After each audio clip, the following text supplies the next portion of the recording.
Donc voilà, on a notre dans notre classe Twitter, je vais ouvrir la classe user à côté, je vais faire comme ça, hop, on va agrandir un petit peu, et comme ça j'aurai bien les deux.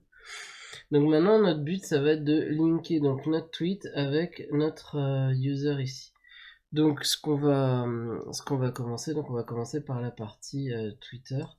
Donc ici on va donc lui dire donc qu'il y aura un user. Deux points, il va falloir, j'ai oublié la virgule, il va bien falloir forcément lui donc définir le type. Donc la première chose, donc ça va être un mongoose.types.objectId virgule et lui dire sur quoi donc notre donc sur quoi il va en gros la référence. Donc nous ce qu'on veut users, on veut que notre user ici aille donc référence ici donc notre users. Donc on prend le nom du modèle et donc maintenant on va passer ici et on va faire donc la partie au niveau du tweet. Donc on va rajouter TWS. On va dire que donc c'est un tableau et donc de type donc on va mettre mongoose.types.objectId comme de l'autre côté et donc cette fois-ci on va changer la ref en disant que c'est TWS. Donc voilà ce qu'il y aura à faire en gros au niveau des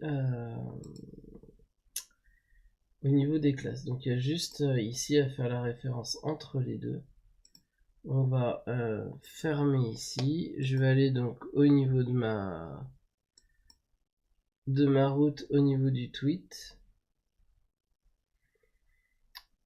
Alors donc on va commencer par celle-là. Donc ici il va falloir rajouter un point populate et donc lui dire ce qu'il doit populate. Donc c'est le champ user qu'on veut que le tweet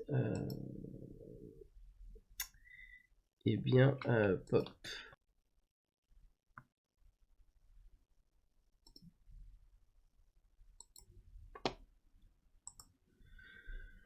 Voilà, il va falloir faire donc populate user et comme ça on devra récupérer nos users. Donc on va aller donc sur la base de données.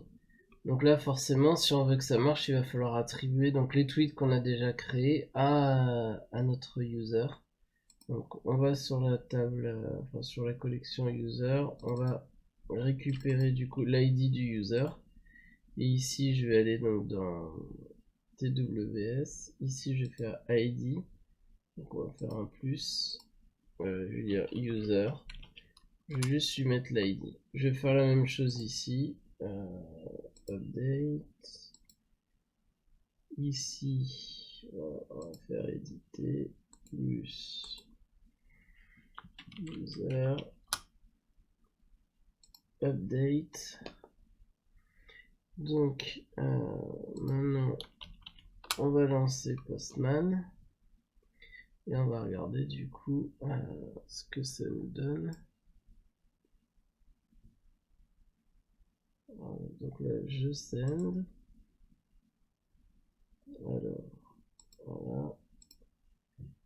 Il me dit effectivement que c'est pas bon parce que forcément là j'ai pas démarré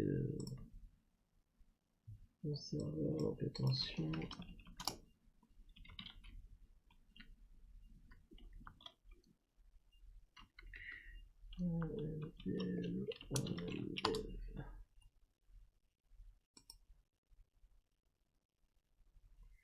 Voilà pour l'instant. Donc hop, je retourne ici, je fais le send.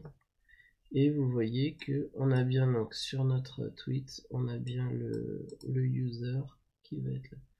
Donc on va essayer de récupérer la liste des tweets pour faire fonctionner aussi. Voilà. Là on voit par contre, il nous avait mis notre user comme ça. Donc ce qu'on va lui dire, on va retourner au niveau du code. On va ici dans cette partie là, et on va faire un populate de user. On utilise le même ici, et on revient ici, on fait send. et vous voyez qu'il vous a mis donc le user. Donc là on voit qu'il a bien fait le user, mais on voit qu'ici le TWS n'a pas été populate, donc c'est comme ça que vous pouvez ajouter donc les éléments comme vous le sentez.